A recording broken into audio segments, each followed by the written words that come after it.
All right, hello everybody. We're just getting started.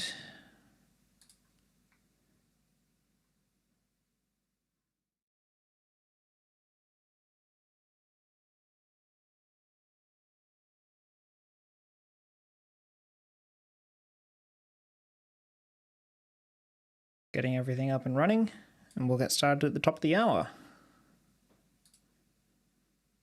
How is everyone today? Join the live chat. And please do, because I'll answer any questions that pop up and try to work in any questions I get into what I'm doing.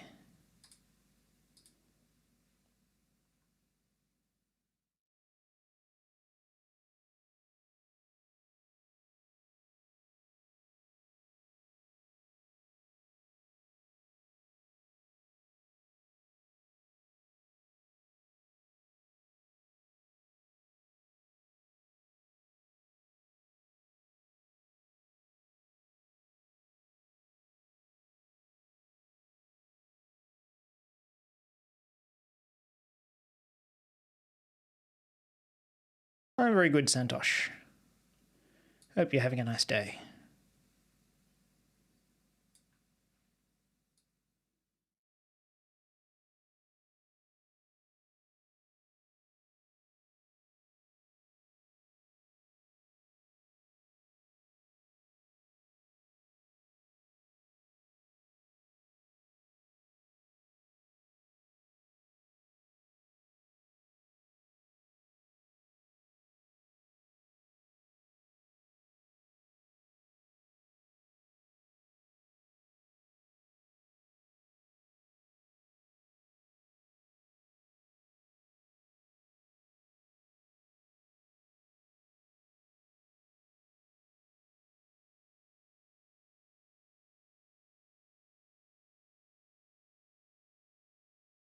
Right. So, welcome to the highly experimental first long-form live stream we're going to do. It's going to be a bit of fun, but any questions, any feedback, feel free to stick it in the chat. We'll wait another minute and then we'll get going.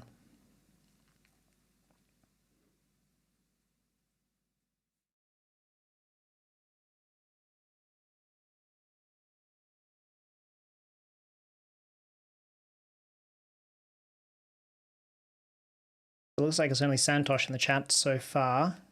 Everyone else, it would be great if you could join the chat.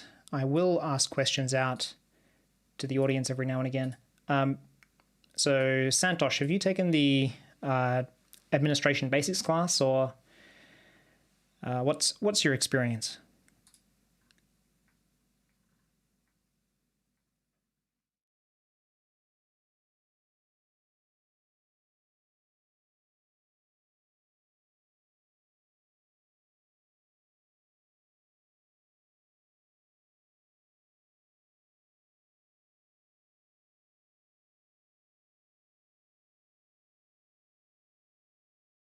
Santosh is trying to find proper AF documentation.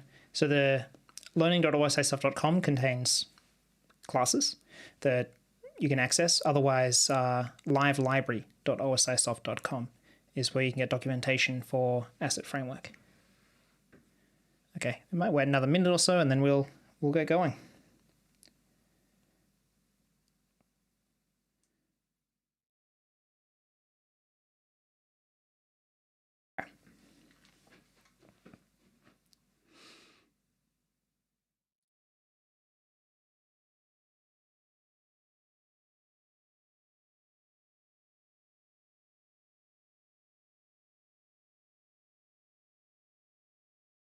Okay. Yeah, well, maybe we'll do another one of these long form sessions for Asset Framework if you're interested in that.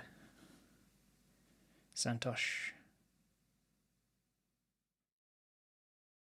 Okay. And all right, you've taken the basic and others and installed and configured some Pi environments. Excellent. So I guess now will be a good time to start. And now will be a good time to go over what I'm going to do today. So what is this?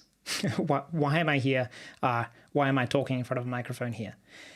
So this is really a dry run of all the topics we're planning on including in Pi System Administration beyond the basics. So our Pi System Administration Basics class is linked below in the description. The Beyond the Basics class hasn't been recorded yet. I'm planning on doing that over the next few weeks. So here is a chance for us to get feedback from you on what topics you want to include and what information about the included topics we've chosen. So here's the plan for the next few hours.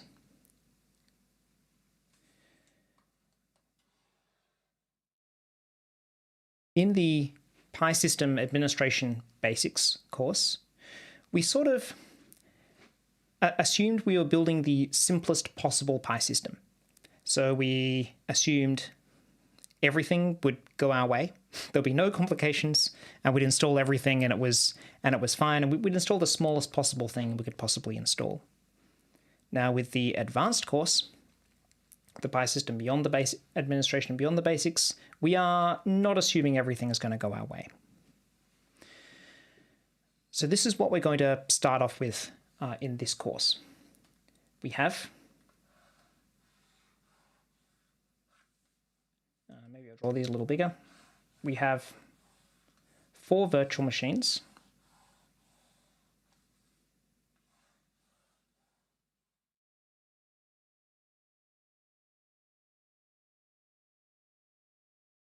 And I probably need to be a little smaller.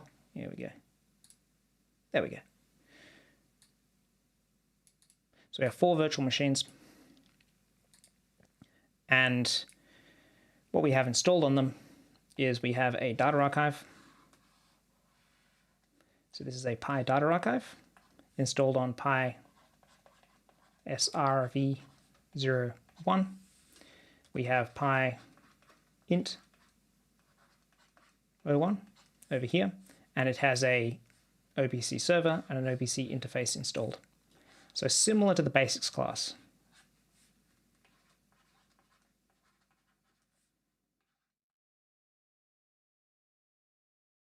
The OPC interface is actually pre-configured.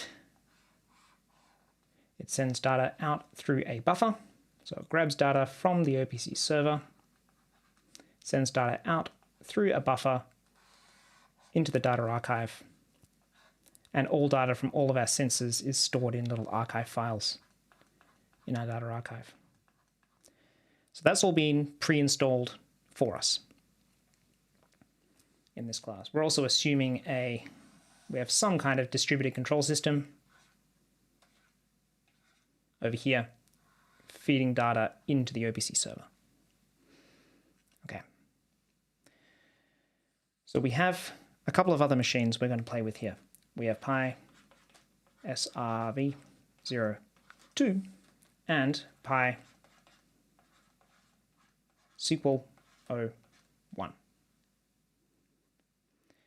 Now there's some software pre-installed here as well. We have a Microsoft SQL Server installed over here. Well, it's SQL Express.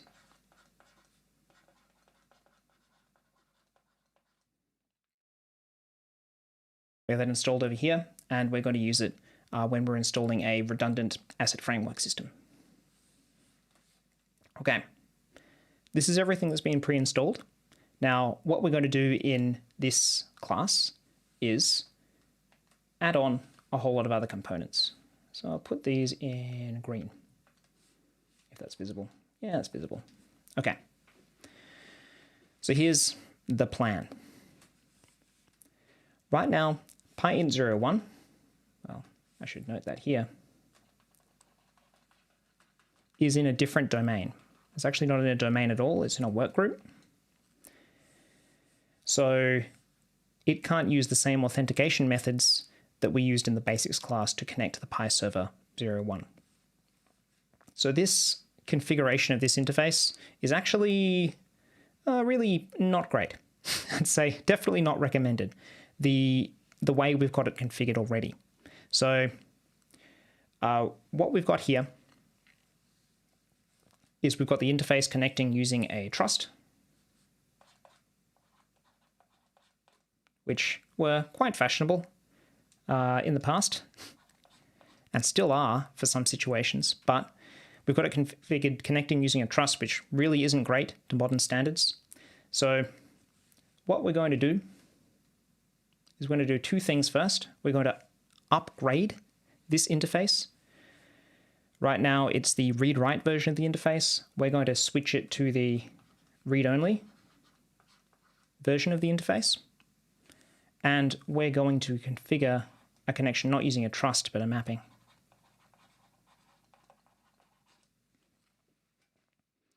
So that's what we'll do first. Next, after we secure our interface connection, we're going to install redundant services. So here we've got a single data archive. We haven't even installed the asset framework component yet that was installed in the basics class. We're going to do something special this time and take advantage of the off-server SQL database. So we're going to install asset framework on Pi SRv01, and it is going to connect to a remote SQL Express. When you install the asset framework service, so the asset framework service was the one that showed a hierarchy of assets. That requires a SQL Express server to be installed and present and connected to. We're going to use a remote one this time. In the basics class, we only used a local one. After this, we're going to install another data archive on Pi SRv02. And another asset framework server on Pi SRv02. We're going to configure these to be a redundant pair. So these are going to be synchronized, and any users we have will be able to connect to either for information. So if one goes down or one is being restarted, they'll still have access to the data they need. Asset framework, similarly, our second asset framework server will use the same SQL Express database as the backend, and users will be able to connect to both asset framework servers in a redundant pair. All right. After we configure all of this, we'll have a chat about different architectures we can use and different considerations we'd have when upgrading our system.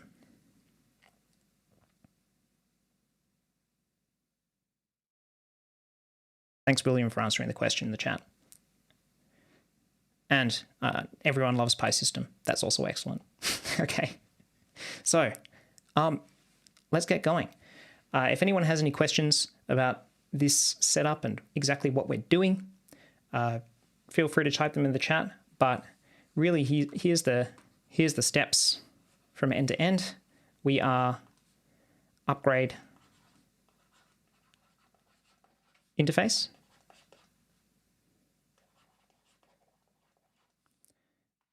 And then we're going to secure the interface, because the interface is installed in a really old and insecure fashion. Then we're going to install AF with a remote SQL database. Then we're going to set up highly available data archives. And then we're going to set up highly available asset framework.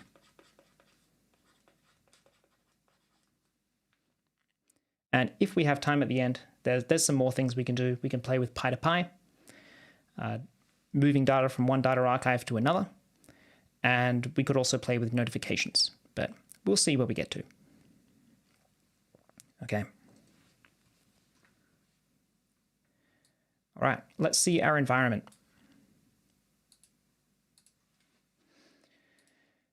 So here we go. I have some virtual machine connections open. You can access the exact same virtual machines that I have if you want to. you need to have a subscription. If you've got, some of you may already have a subscription, some of you may not, but there are links below on how to purchase one and how to get access.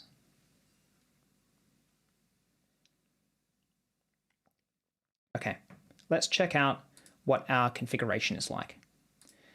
So here is PySQL 01. We're not going to do much on this quite yet. We're going to go to, let's check out our PySRV01 first. So PySRV01 has a PyData archive pre-installed. We can open up with Start into PySystem Management Tools.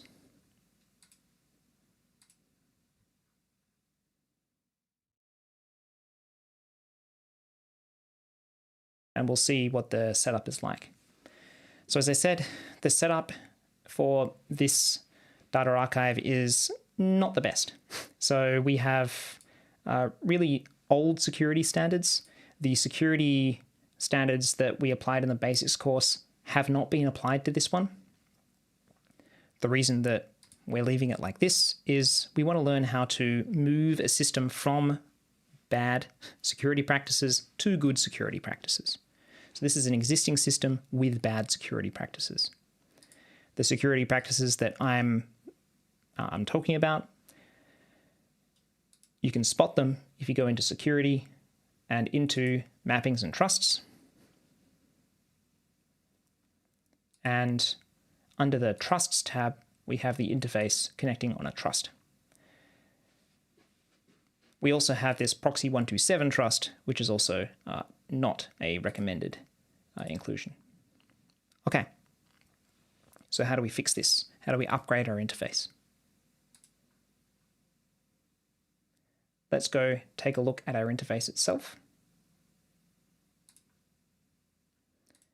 If you click on the connect button to the interface, you'll see this. It actually has a special connection procedure.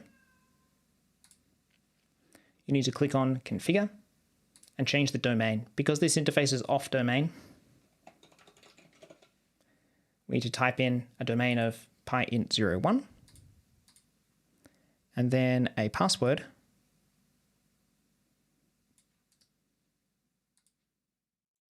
of description exam teacher. That is the local password for pyint01. So if you're following along, you'll need to do this. And that should let us in now.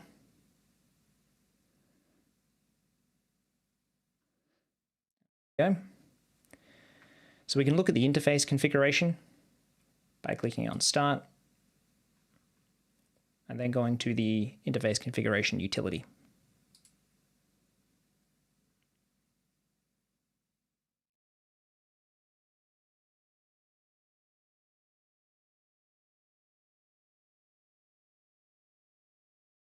Right. Once that's open, we can select our already configured interface instance here, using the drop down at the top. We can see what it's like. So this configuration is very straightforward, exactly the same as it was in the basics class. Now we should probably check if we have data flowing for this interface before we go and make changes. So I'm going to copy this point source and keep it for later. Then move back to my data archive. Actually, just so you can see what machine I'm on. The machine I'm on will always be in the bottom right-hand corner, right here.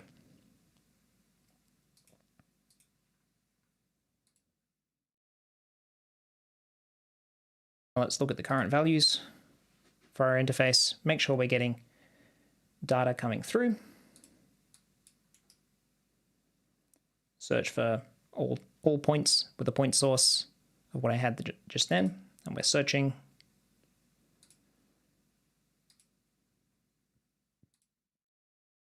Okay. So data is coming through live. I'm going to keep this open because we're going to make quite a few changes to the interface and the security in general.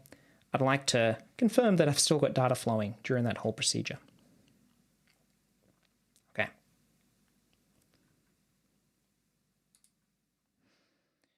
So let's look a little deeper on what we're actually going to do to this interface.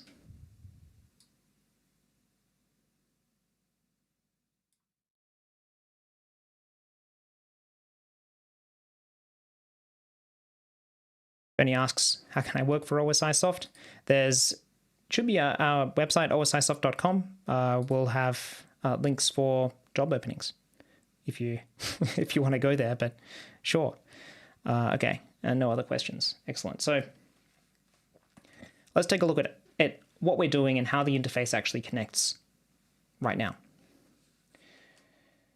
So we've got our interface and our data archive.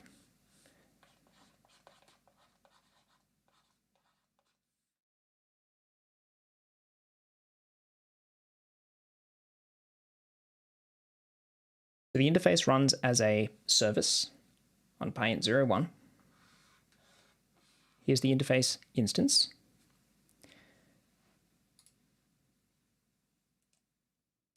CentOS troubleshooting, Pi points not having updating values. We'll actually go through that.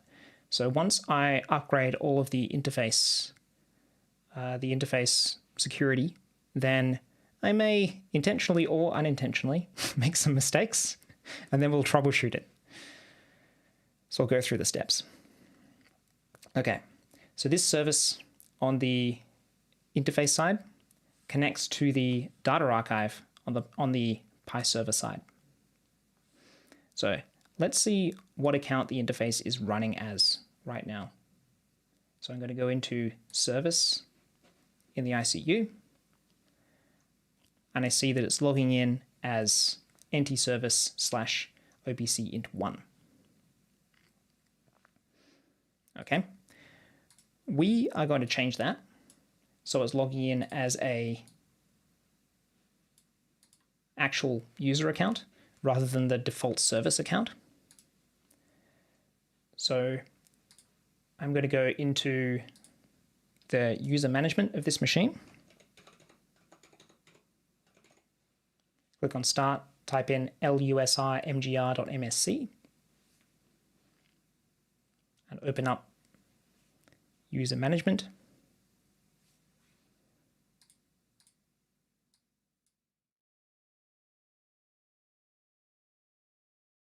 Have local-pi interface. So this account's been pre-configured on these machines, but in real life, if you don't have a local service account already, you can just create one here. So it's called local-interface. The very first thing we're going to do is change this interface service to run as the local, I'm going to run out of room here, local dash Pi interface account.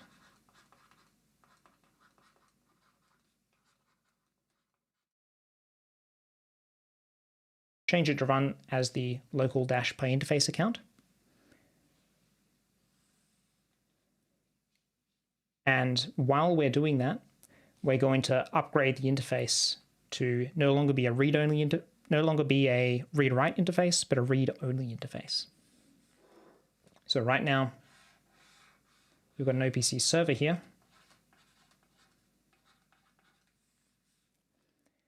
The interface, as it is right now, connects to the OPC server to read data and then writes data back out to the data archive. Well, really, it gets data from the OPC server. The interface version we've got installed right now can actually write back to the OPC server as well, which writes back to the control system. That's not something we want to do. Really, there's very few reasons why we would ever want to do that, and even those reasons are fringe and probably not recommended.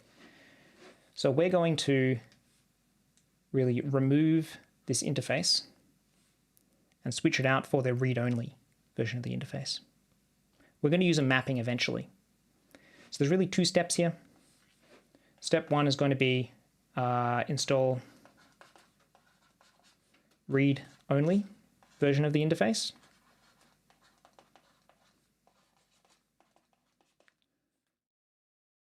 And step 2 will be make a mapping. Had to bob down a bit. Make a mapping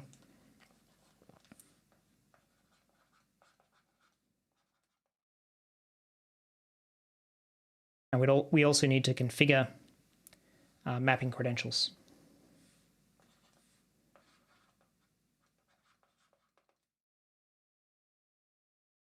Okay. So first off, we're going to replace this with a read-only version, and we're going to make it run under the local -pi interface account. Then we're going to create a mapping, really a pi mapping, and also another special kind of mapping on the interface itself. So we've got the Pi data archive here. We're going to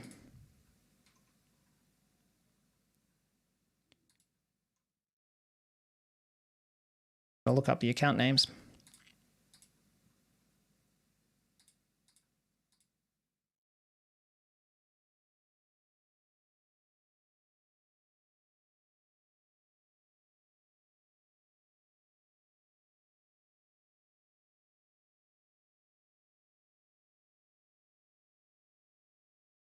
There we go.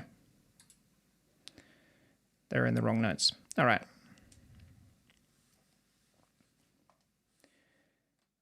What we're going to do is have this local Pi interface account log into Pi SIV01 as not as itself, but as a domain account. So we're going to have it, whenever it makes this connection, it's going to use the account PySchool /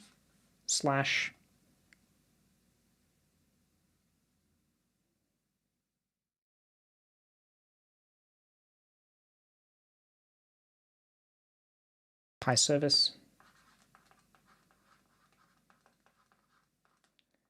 Pi int 01.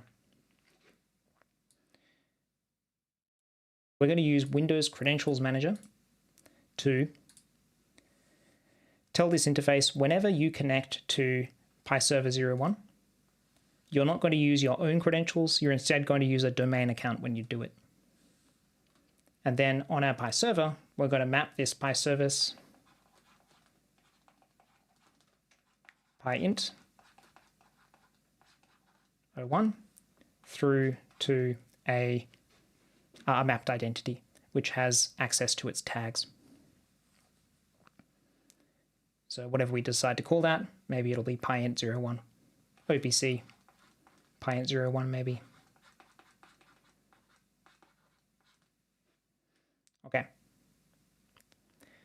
First step is to install the read-only version, which is really the easy bit. So let's go ahead and do that.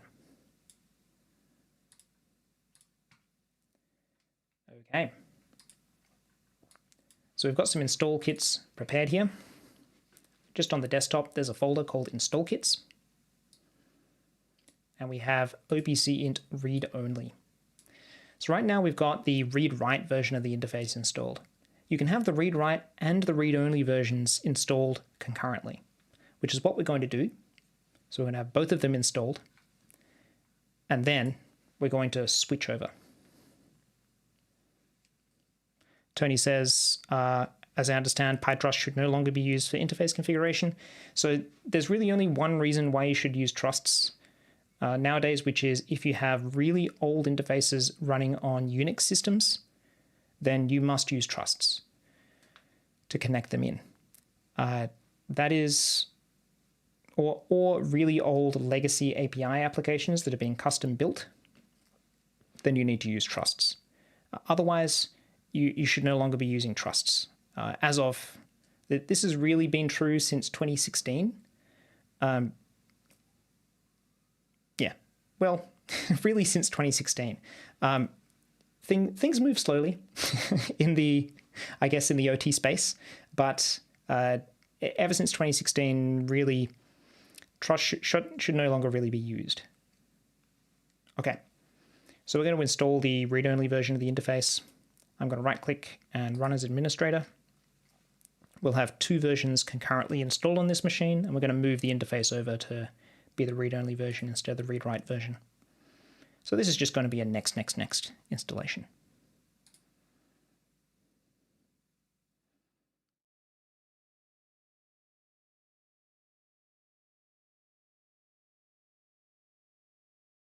So, Sakbi, you say, what happened? What do you mean, what happened?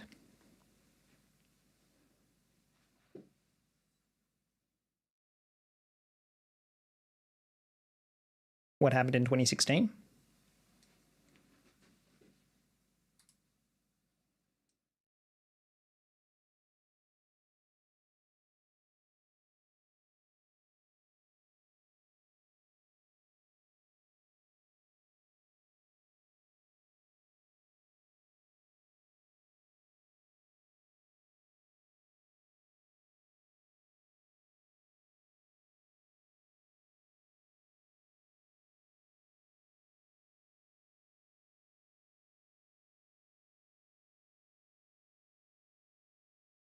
While we're going through this install, feel free to ask any questions.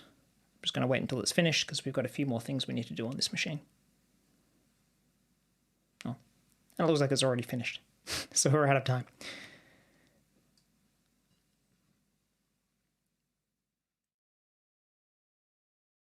Okay. Right. So this is a nice screen. We just finished installing the interface and we get a bunch of warnings.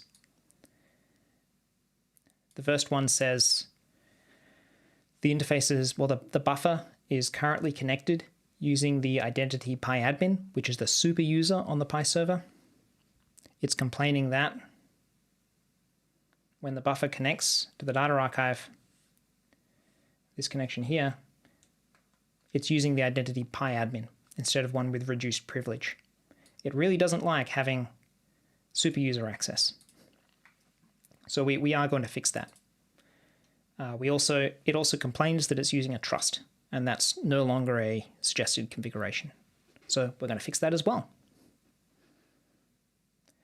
All right. So we're going to fix that a little later. We're not going to launch Buffering Manager yet. So uncheck that and go next. Okay. So now we have two different interfaces configured. The interface installation directories, I'm just going to go to it. It's in D drive. It'll be in program files. There we go. We have OPC int, which is the read-write version, and OPC int read-only. These are completely separate interfaces. If we go into OPC int, here's the files associated with OPC int, and OPC int read-only, which we just installed, has less files. That's because in the OPC int directory, we have this OPC int 1.bat file, which is the configuration file for the interface we currently have open in the ICU. So to switch from one to the other, I'm going to copy the configuration file, opcint 1.bat, over to opcint read-only. There it is. Then I'm going to do a few minor edits to it. I'm going to go to Properties, uncheck read-only so I can change it. Then I'm going to right-click and edit it. And this is a bit of a hack, but so the file path to read-only, really all we're doing is changing the configuration file to act on the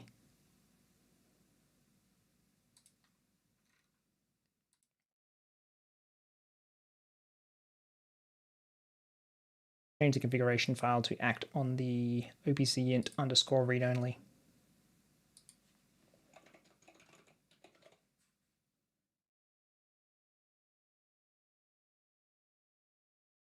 Capitalization correct. OPC int read only. Yeah.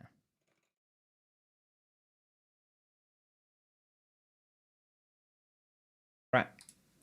So I essentially copied over the configuration from our OPC int read write to our OPC int read only.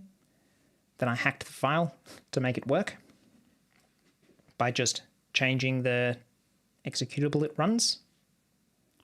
And that should work out for us with the ICU. So it looks like Russ is having trouble seeing the live stream.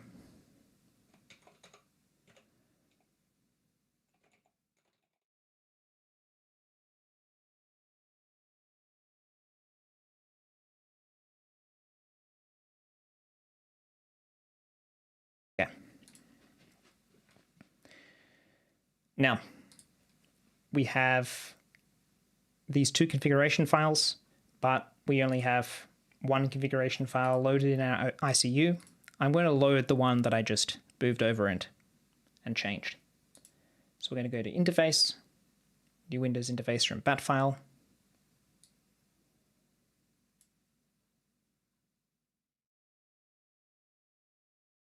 Then I'm going to go out into OPC int read only and select the one that I just configured.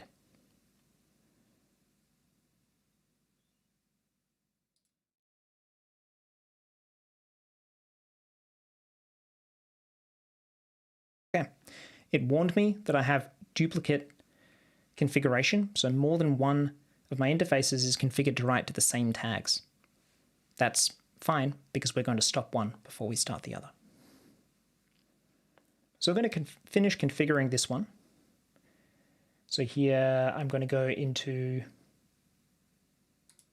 service and configure the service for it.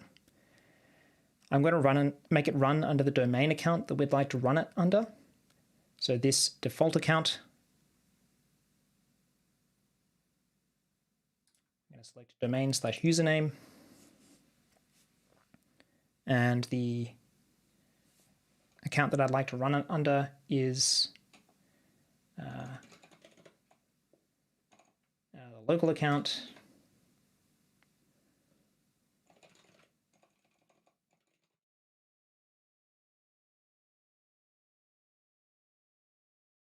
Interface. And for those following along, the password for this local account should be description exam teacher.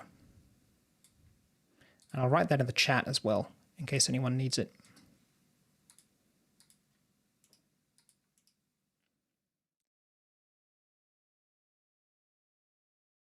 That's correct.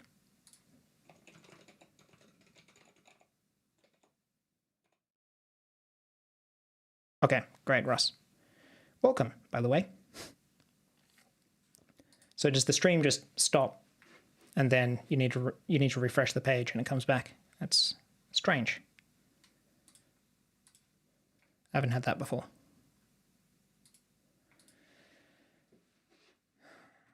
Okay, so we've got our interface service in here. I'm going to open up Windows Services and check out what we've got.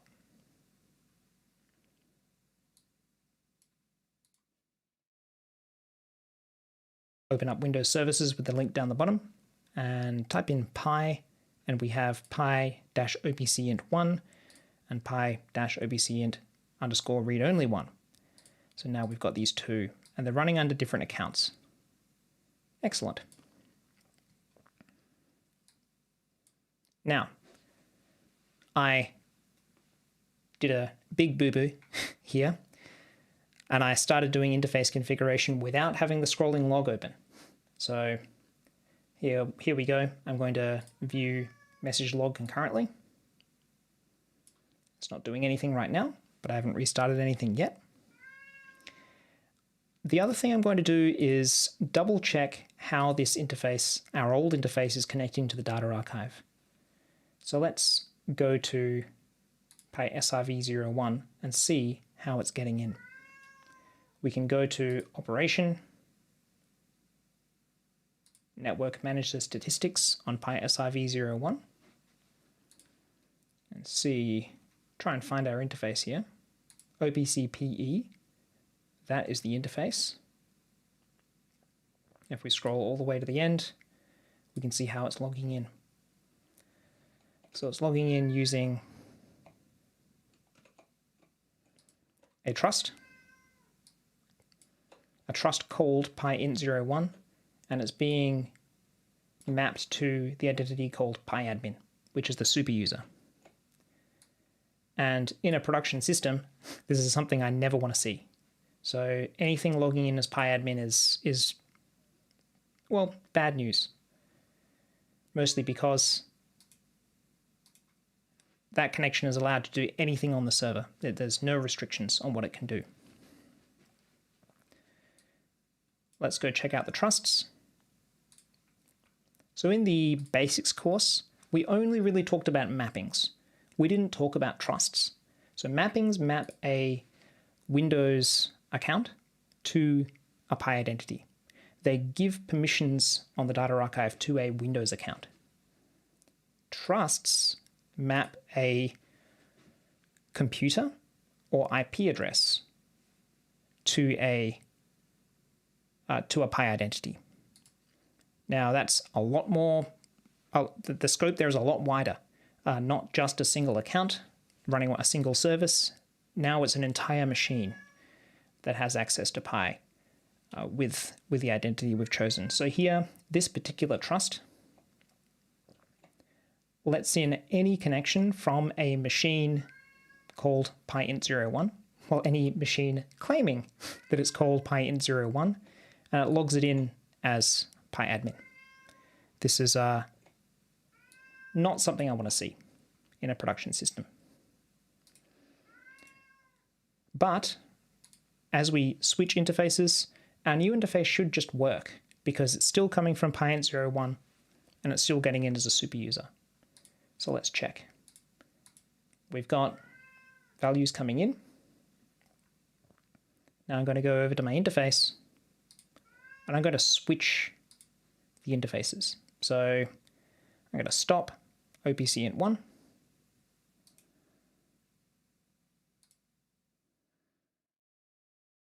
Start OPCint read-only 1.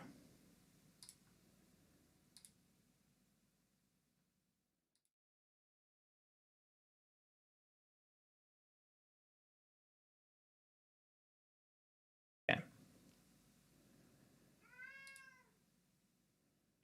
I should still be getting data coming through, and I am. So our new interface works. Okay. And 1 second. I'll be back in 10 seconds.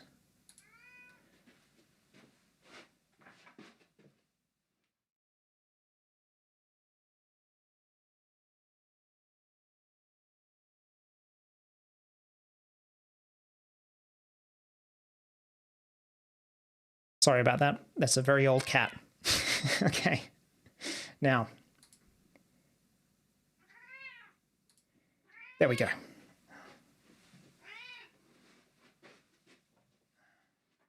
You can go over there. Okay.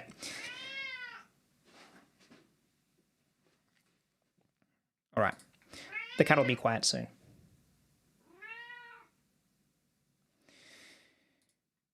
Might be time to take a short break.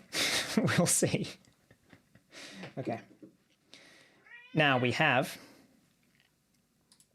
our new interface running.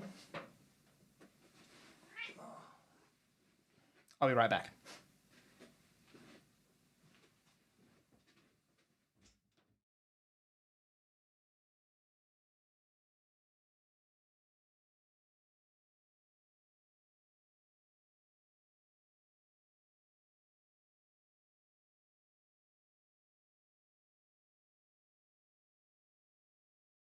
There we go.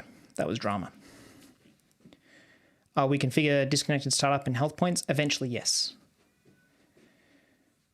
Really good question. All right, so we have our new interface running and our old interface stopped. The next thing I want to do is completely remove the old interface.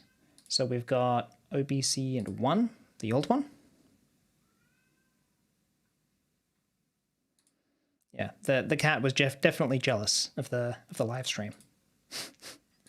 It's very old. It's pretty deaf and blind. When she gets going, there's not much I can do. All right. So we've got the old interface. I'm going to go over to service. Well, I don't even need to do that. I can just go to interface and delete interface instance. So I've switched back to the non-read-only version, so the read-write version. I'm going to go interface, delete interface instance.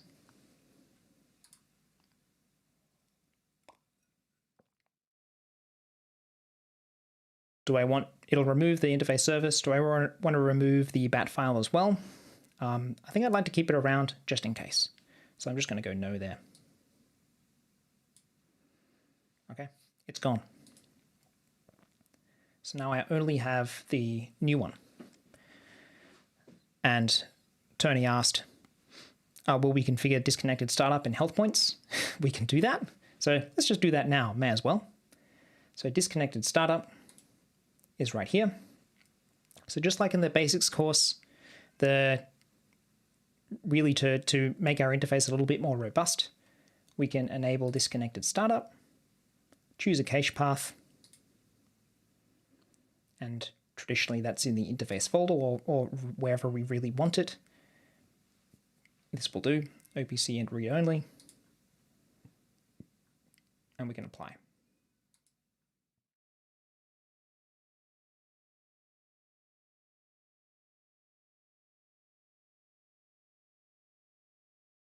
Question from the audience, if PyInterface and PyData Archive aren't in the same domain, we just use trusts. Actually, that's exactly what we're doing here. So our interface is not in the same domain as our data archive. We're going to configure mappings still, but we're going to take advantage of Windows Credential Manager to do so. Okay. And health points, we can create the ones we normally create.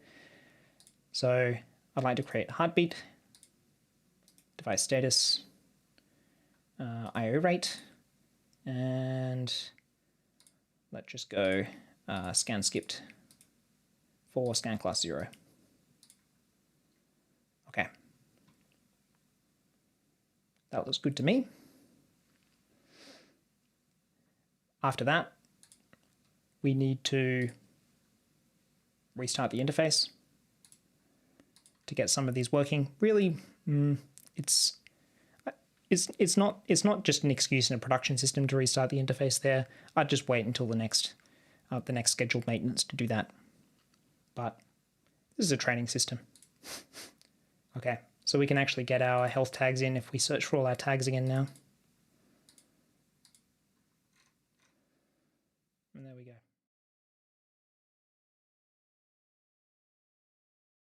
Okay, I'm sure Tony's happy now. Okay, that was our first step. Our second step was configuring this security. So there's a few stages here. I'm going to draw these out a little bigger.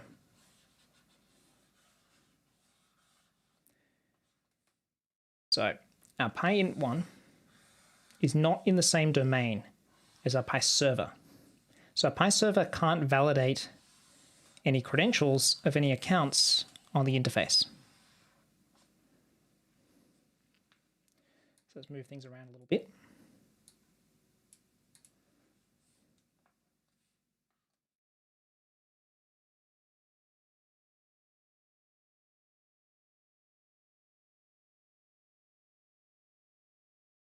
Now, there's really two mappings we're going to configure. One of them is a Py mapping, and one of them is a mapping for Windows credentials on the PyInt01 itself. So here's what's going to happen. This interface is running as local-PyInterface. That's a local account. So really that's a // I can try and fit in a // here.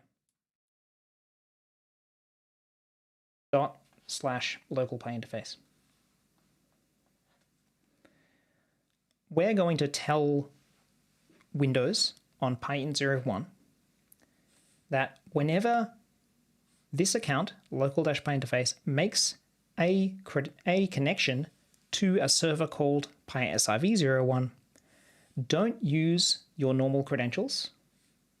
Instead, do a mapping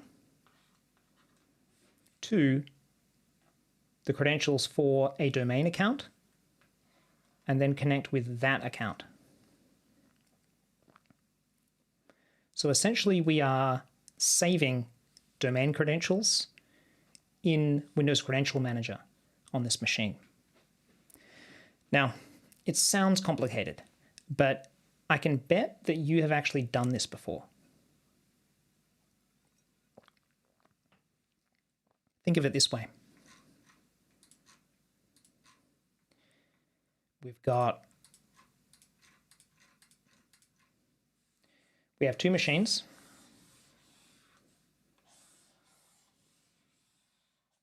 One of them is your laptop.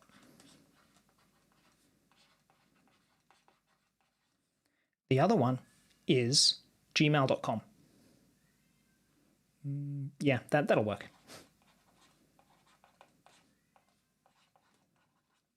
Yep, that's two computers, your laptop, gmail.com.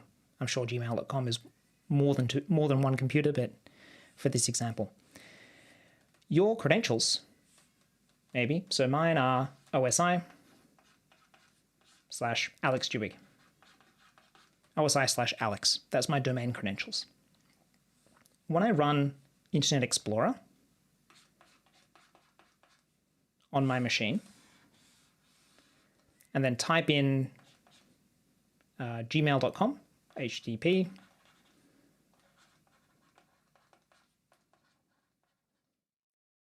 IE will attempt to log into gmail.com.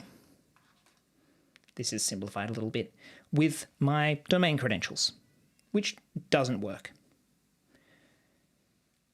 It'll come up with a pop-up that says, oh, do you want to type in some other credentials instead of your domain credentials? I'll say yes.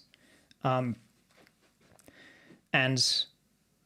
actually want to log into gmail.com as Alex is cool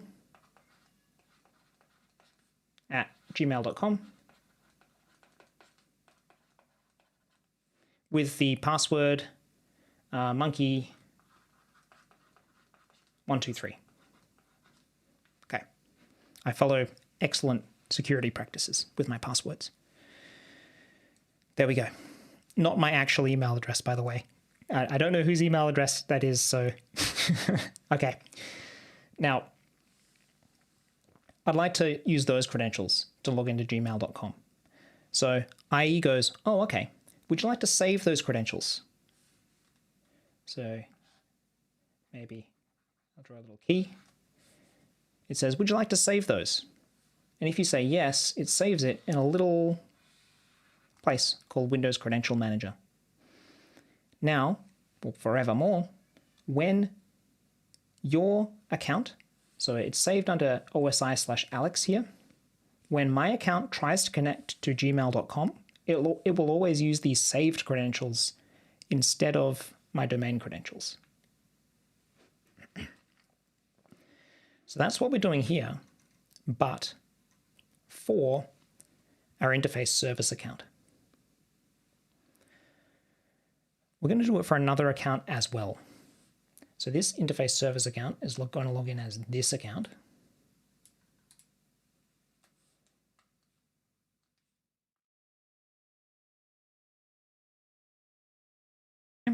We're going to do it with another account as well.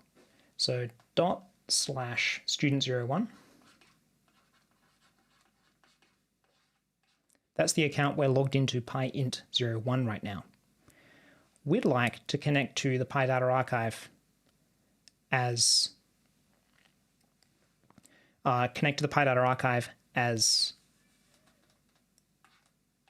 the domain account PySchool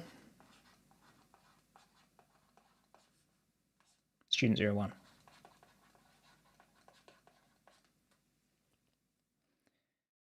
we're going to make this mapping as well. So whenever our student account, the account we're logged in as, tries to connect to Pi Server 01, we're going to use our domain credentials instead of the local credentials for PyInt. Santosh, just come back to the same video later and you'll see the recording. So this stream is permanently saved. And that goes for everyone else. If you want to pause and play, then go for it. Come back later. Okay.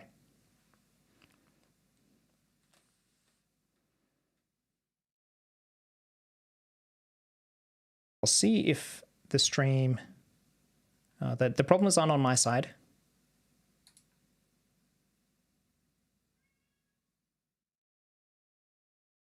Apparently.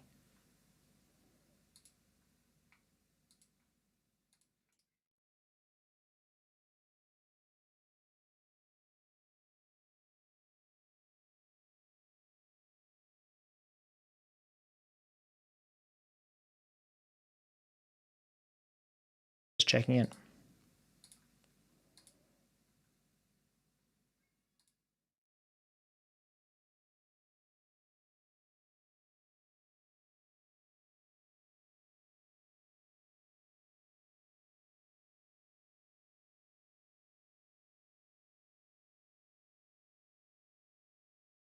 Okay. Looks like I'm experiencing the same issue. Okay, I'll keep going because it's apparently still recording. Okay, so we're creating that mapping for the student account and also the interface account. So let's go ahead and do that.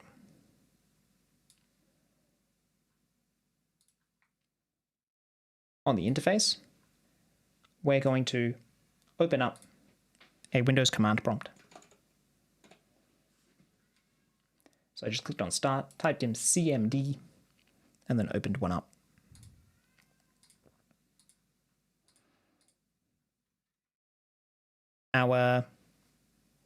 The command we want to type in to save these credentials is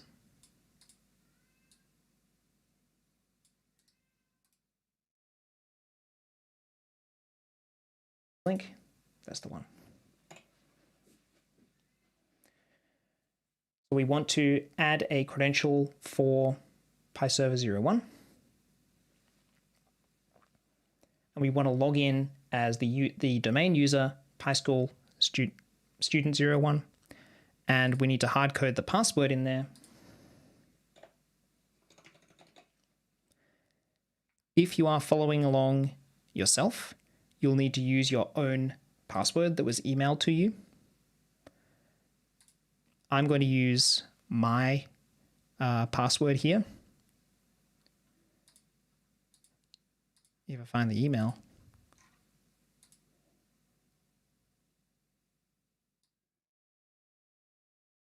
So when I created these virtual machines, you are emailed the domain password. You'll need to use the one in your email. I'm using the password that was emailed to me.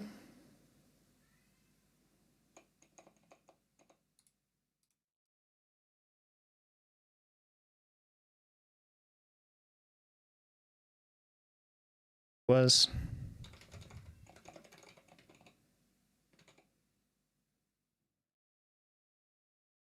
contact sliced vegetable. Okay. Credential added successfully. Now I'm going to attempt a connection to the data archive. So under PySystem, PySDK utility is the easiest way to test a connection. And then I'm going to attempt a connection. Okay.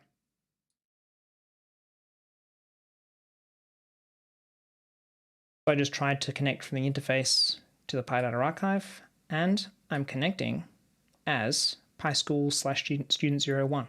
So my credential key worked. If it didn't work, it would say I'm connecting in under a trust to PyAdmin instead.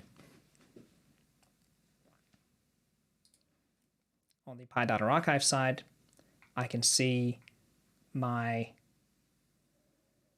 if I go into operation and network manager stats, I can see PySDK utility is coming from the interface machine and it's logging in with a identity student 01.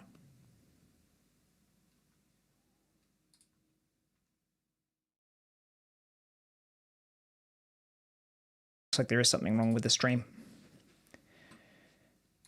Oh well.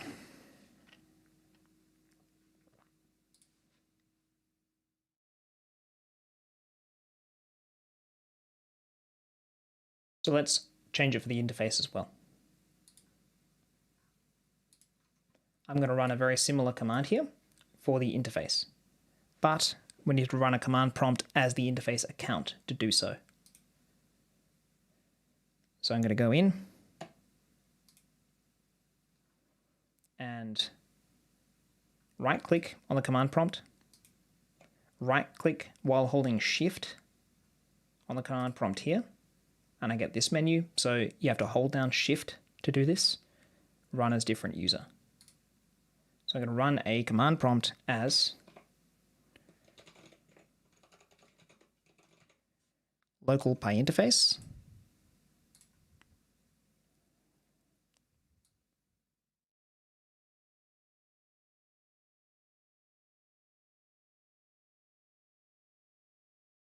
Description exam teacher password.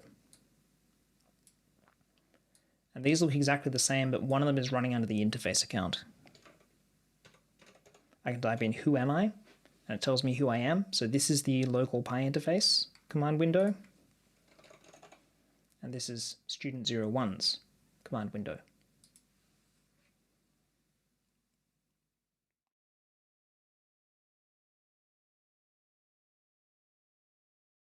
We're going to type in a very similar command here.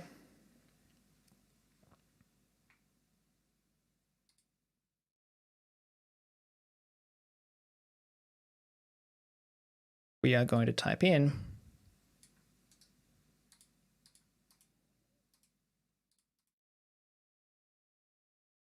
it's not like copy and paste, that's all right.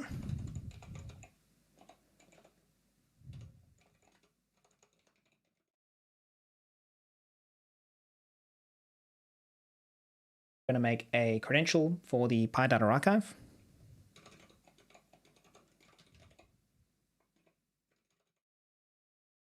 For the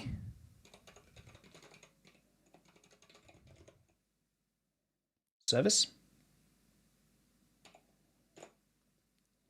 with a password of description exam teacher.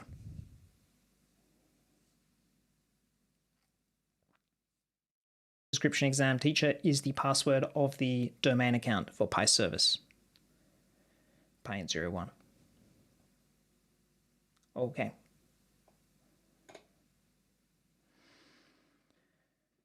So we can sort of test this, although we need to stop the buffer to do so. Oh, we could open up a here we go. We can open up a about PySDK as the interface account. No, we can't. We're going to do command window. Let's do it with the buffer.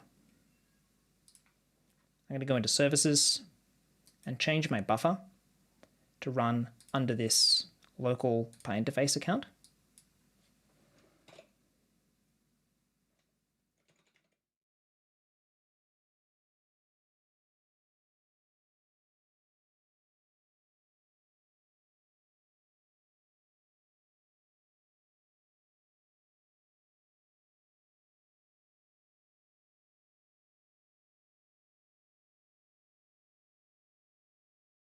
Description exam teacher password.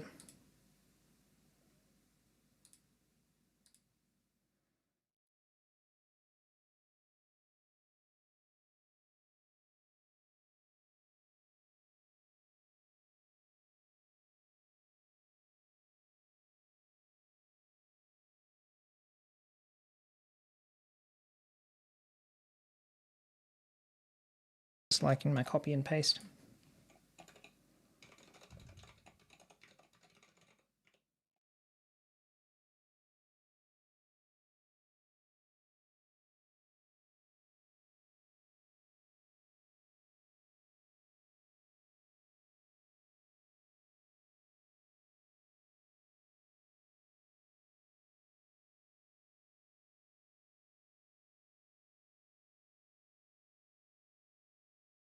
Crazy.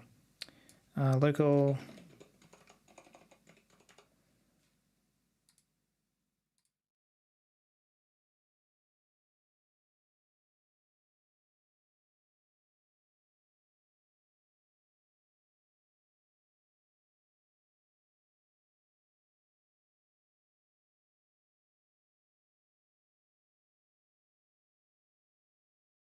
completely written out, and it's case sensitive. Okay.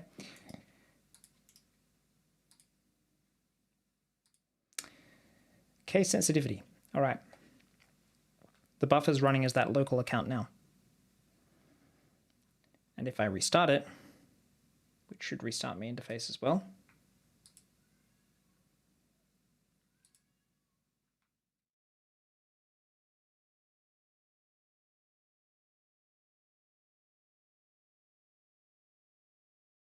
actually error out.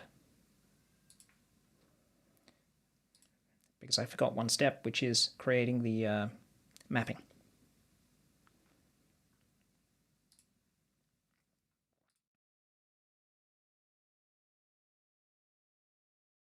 Mapping.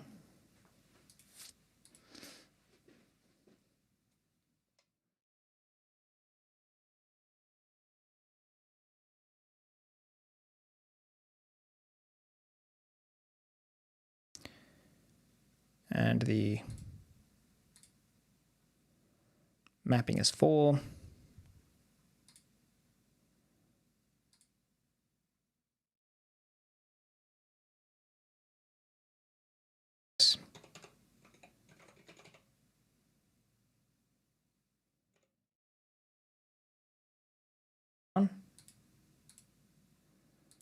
And for now, I'll map it to PyAdmins, although I'm going to change that later.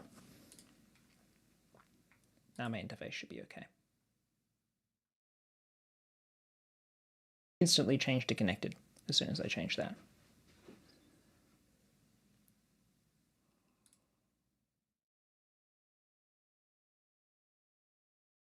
Check.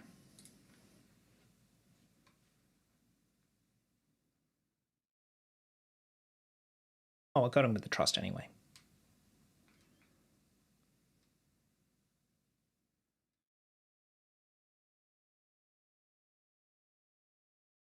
Are we connecting?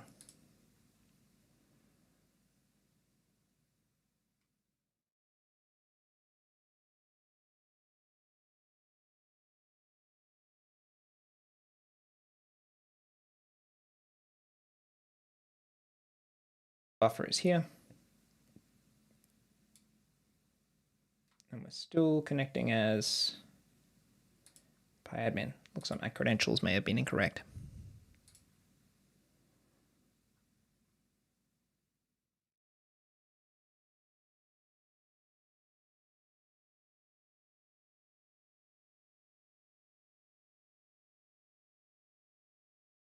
So we add it for PyService, the password description exam teacher.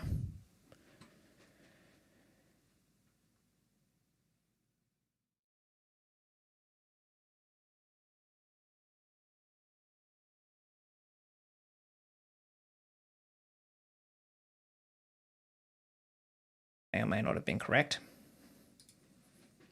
Fairly sure it is.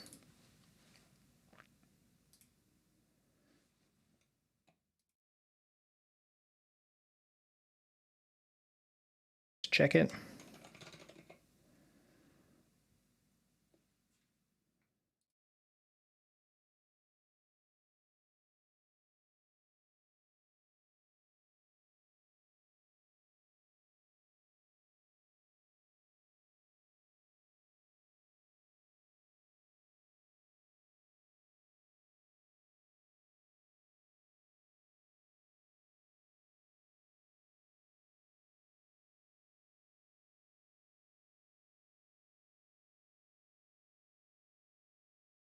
Okay, I had that incorrect.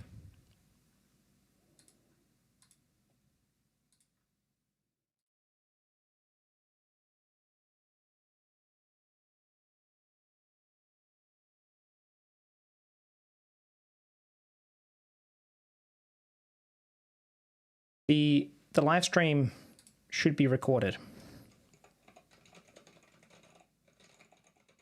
I'll just type in the chat.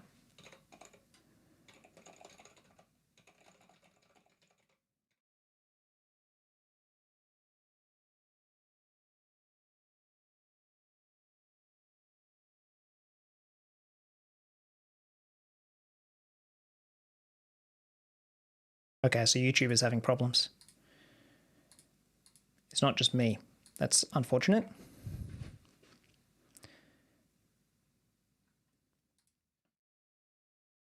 I'm sure YouTube's also responsible for me getting the password wrong.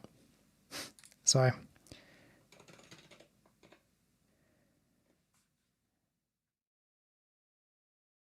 by service client 1.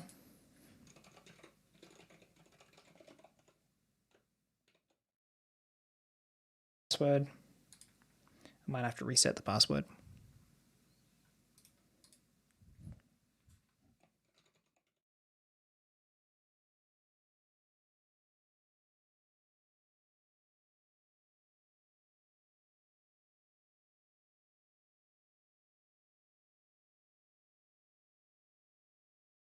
Okay. Looks like there's a live stream outage.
Yeah, the internet says there's a live stream outage.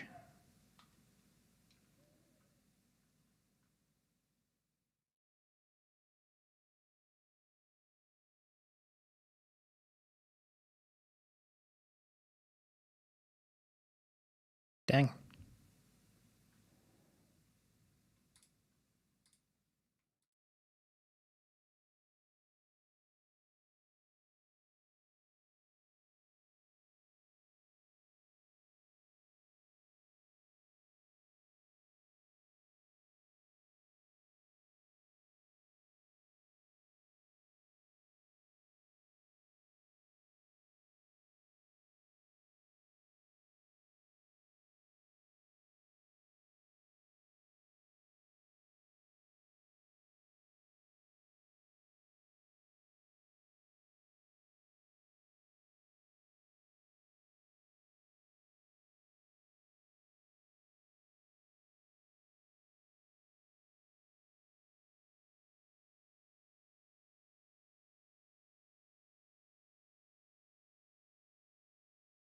Set the password.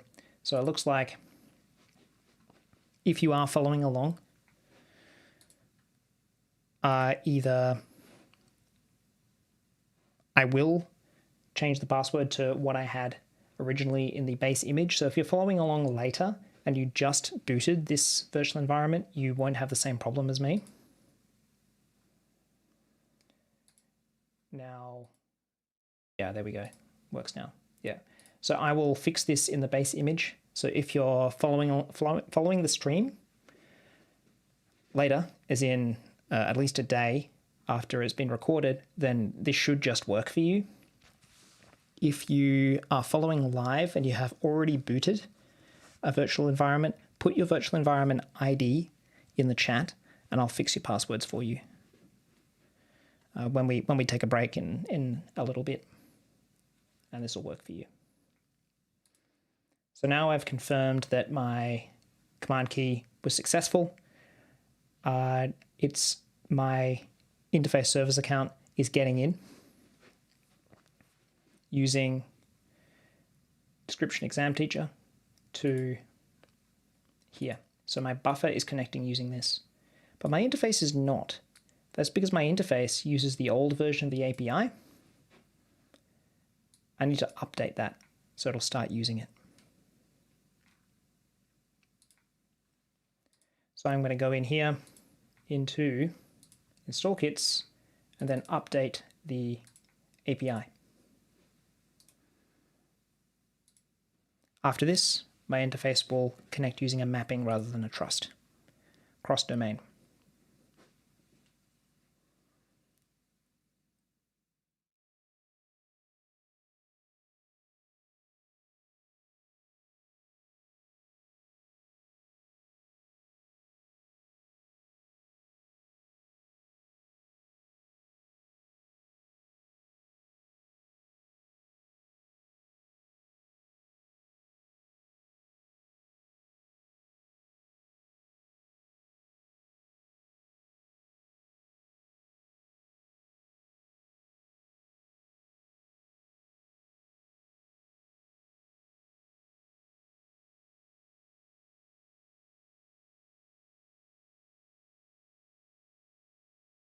So I guess everyone's dropped out because of the YouTube outage. There's not many questions. After this installs, it may ask us to reboot. I think it probably will. And after we reboot, we should connect back in with the account using a mapping instead. While this is installing, we can go and change our interface security.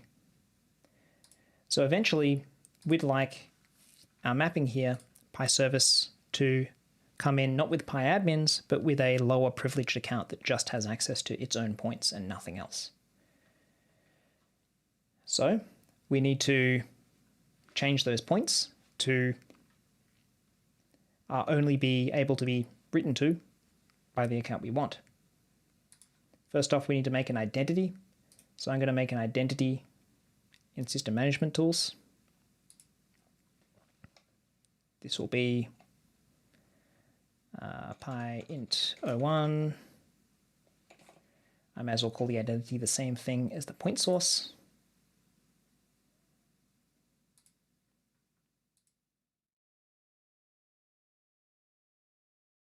CU is very unhappy with me because I just updated the API. Yep, we can reboot.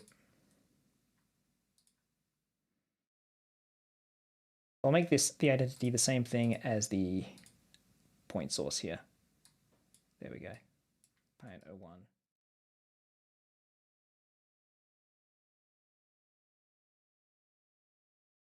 Okay. And this is going to be the identity for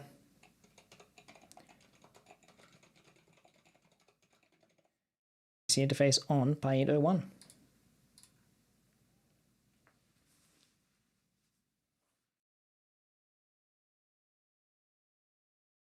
Now we change our points. I'm going to open up Excel.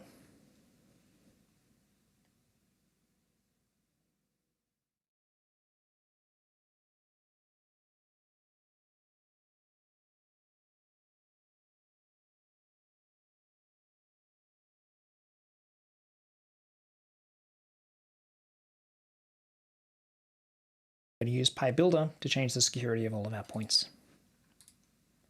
So PyBuilder, PyPoints, find PyPoints.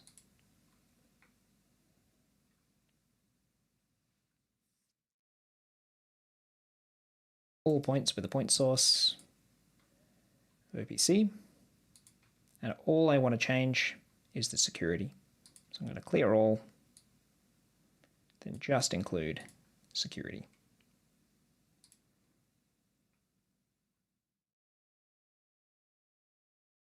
Security, I'm going to add in for the data security.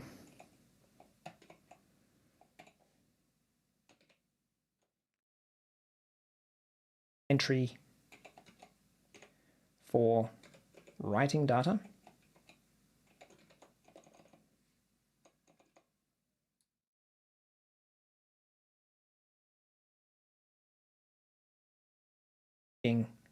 Points. The same security settings we had in the basic class. Our interface only need, well, really is the buffer that writes and the interface that reads. Well, we've got both the interface and the buffer connecting under the same account, which is really okay in most cases. So we're going to fill that down. That's all the same, that's good. Okay. Then we'll publish in edit mode. Okay.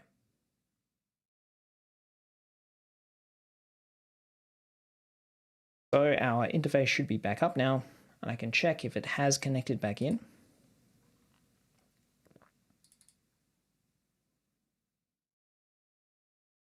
This is what I like to see. My trust column is now completely empty. Everything is using mappings, even my interface. So the interface is in a completely different domain. We've still got it working cross-domain using mappings.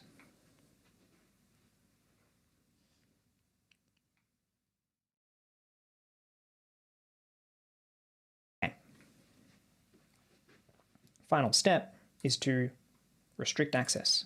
So our identity, well, our mapping still for our interface still goes to PyAdmins. We're going to change that to our restricted identity.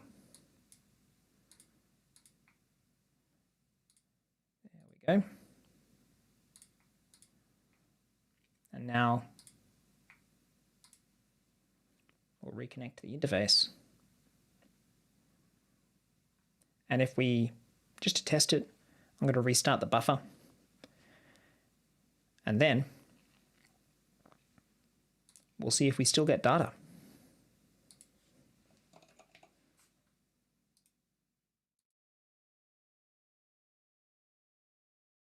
Starting the buffer.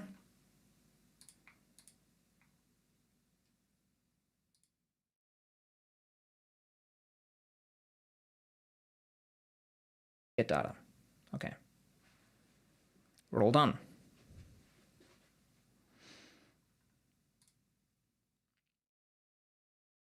And unfortunately, YouTube is still down.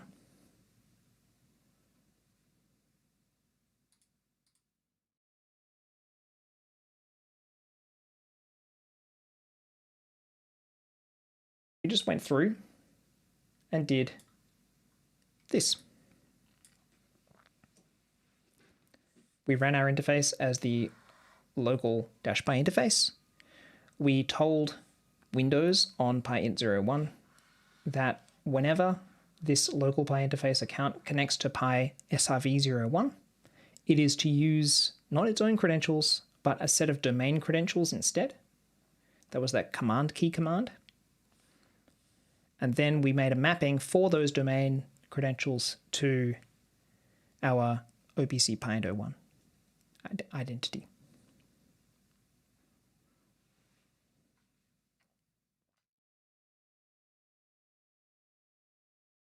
Right.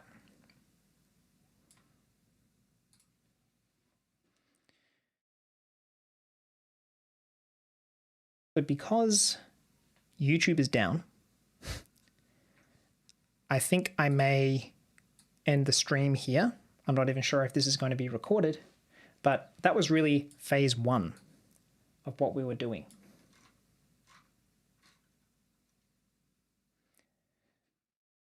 So right now we have upgraded our interface and we have secured our interface. Our next step is to install Asset Framework on PySRV01 and then install Data Archive and Asset Framework on PySRV02 and get them working as a redundant pair. Because of YouTube's outage, I'm going to end here. I will schedule another live stream on another day and we'll continue. Oh, okay. Oh, is the chat coming back? Edivaldo, are you still having issues connecting to the live stream?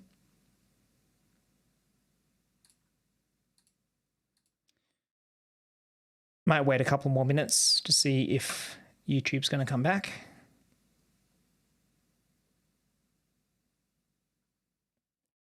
It's like I've only got 2 people that have managed to connect again. So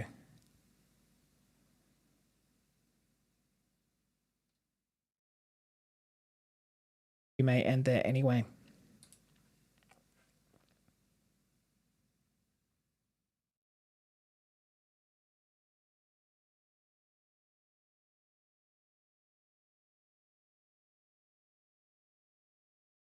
There's one more step that I didn't really have in here after secure interface, which is secure the data archive.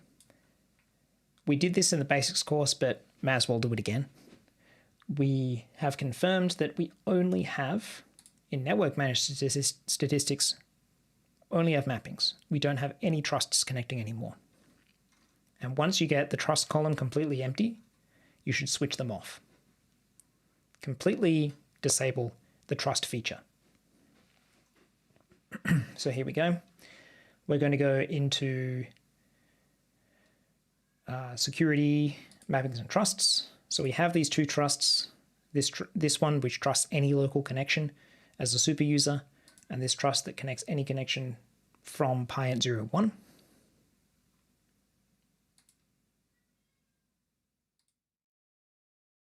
Currently, unfortunately, there's no promotion codes for discounted courses. Elevaldo, sorry. The final step here is just switching off trusts. So we do this in security settings. I'm going to drag the bar right up to the top, disable trusts completely, and then save. This actually requires a restart of the base subsystem, which is really a restart of the whole data archive server. I'm not going to do that right now, but really I'd wait until the next maintenance period to do if a reboot happens to occur, that's fine, or do a Pi server restart. And we did that in the basics course. Okay. So looks like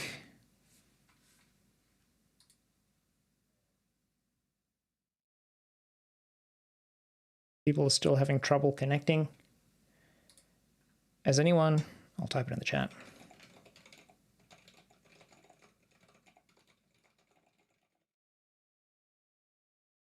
Has anyone been having issues connecting in the last few minutes? Or has YouTube recovered?